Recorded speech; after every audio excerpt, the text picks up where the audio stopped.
Bonjour, j'espère que vous allez bien après cette petite absence d'un mois. Et oui, le temps passe vite, ça fait un petit mois que je n'ai rien posté. La raison, c'est que le week-end, je suis pas mal occupé avec des travaux. Cette maison, elle est destinée pour y loger mes parents. Pour m'y rendre, j'ai un petit peu plus d'une heure de route. Je peux vous dire qu'en ce moment, la voiture, elle les mange les kilomètres. Mais le plus important, c'est lorsque les travaux seront finis. Si je veux profiter d'une petite recharge gratuite, arriver sur place, il faut bien que je leur installe une borne électrique. Lorsque j'ai pris possession de la maison, c'était un vrai désastre niveau électricité. Il y avait vraiment tout arraché, rien à conserver, en dehors du compteur Linky et du disjoncteur abonné. Alors pour la recharge, je me suis mis une bonne vieille prise P17. Alors ça fonctionne très bien. En plus celle-ci, elle a quand même un interrupteur. Là, je peux pas l'actionner tant que j'ai pas branché un câble dedans. Et puis je sais que cette P17, elle est pas légale, les assurances, patati patata, soi-disant. Moi, elle me va très bien, mais en y mettant une borne, vous arrêterez peut-être de me faire la remarque à chaque fois qu'on la verra dans une vidéo. J'ai déjà passé le câble, c'est du 10 carré que j'ai installé. Je préfère plus gros que plus petit.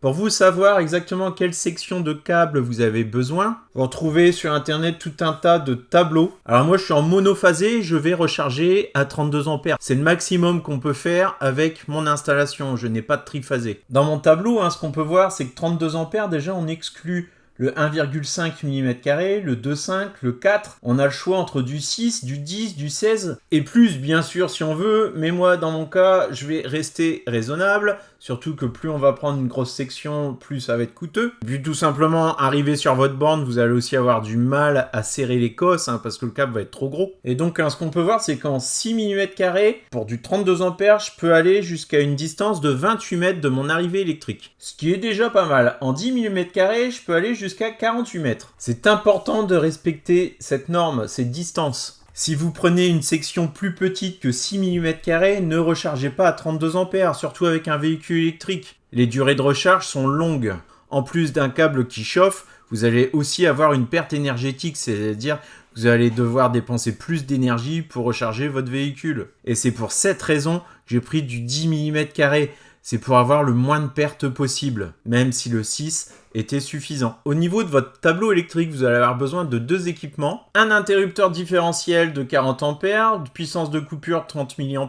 Lui, vous allez le raccorder directement sur votre arrivée électrique, après le disjoncteur abonné. Et sur cet interrupteur différentiel, vous allez y connecter un disjoncteur. Et c'est depuis ce disjoncteur que vous allez brancher votre câble de 10 mm² ou 6. Et là, direction vers la borne. Ah oui, j'allais oublier, l'interrupteur différentiel, appelé également disjoncteur différentiel, doit être de type A. C'est celui qui gère mieux les courants continus. Normalement, vous avez le même au niveau de votre plaque de cuisson si vous en possédez une. Alors là, je suis sur un tableau prééquipé Legrand, donc ça tombe bien, il y en a un.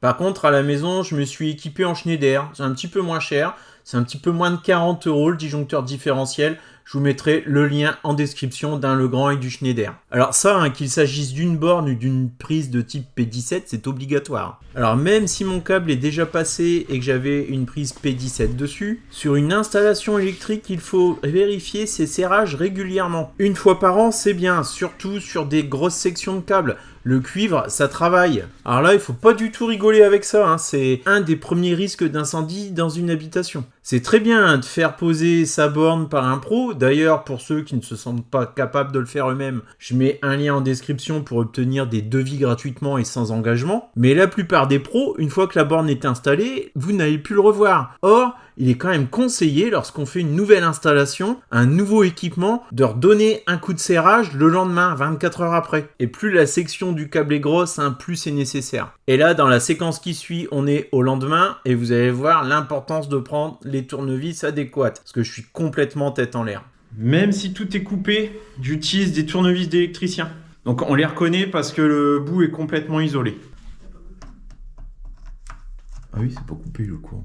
C'est quoi ton code de carte bancaire? Juste avant que tu meurs, c'est important de le dire.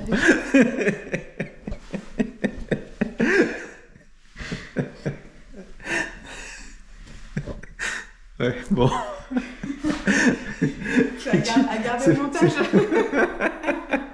Heureusement que j'ai des tournevis d'électricien. Et ça. Donc avant de vérifier vos serrages, on prend pas de risque. Peu importe la borne que vous allez y coller, peu importe la marque, peu importe le modèle, ça sera toujours le même principe. Un interrupteur différentiel, un disjoncteur. la bonne section de câble entre le disjoncteur et la borne. Ne pas oublier bien entendu de relier la borne à la terre. Pour les plus observateurs, vous avez vu, la maison est en rénovation. Ma terre est une terre provisoire, un simple piquet planté dans la terre. Rassurez-vous, ça ne va pas rester comme ça.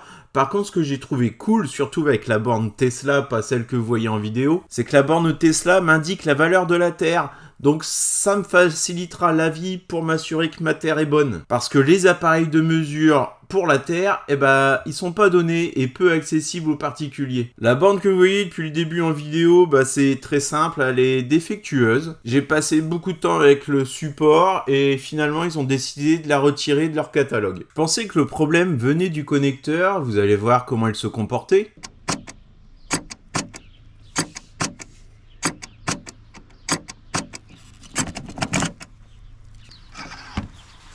Alors, je vais mettre les deux côte à côte.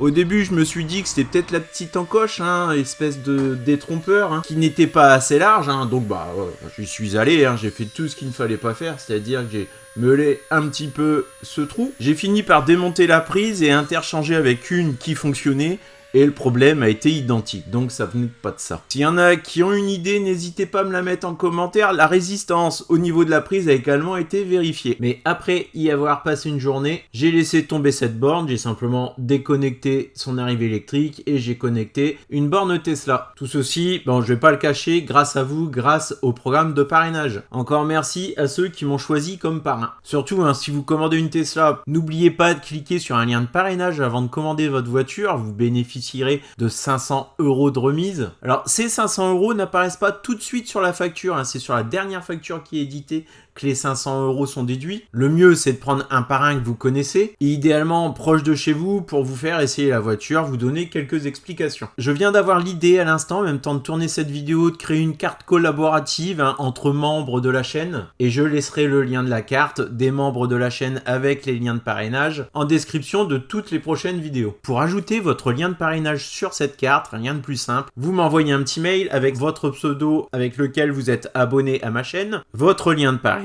et bien sûr un moyen de vous contacter, idéalement une adresse mail. Je préfère pas publier de numéro de téléphone sur internet. Allez, ciao et on se dit à très bientôt.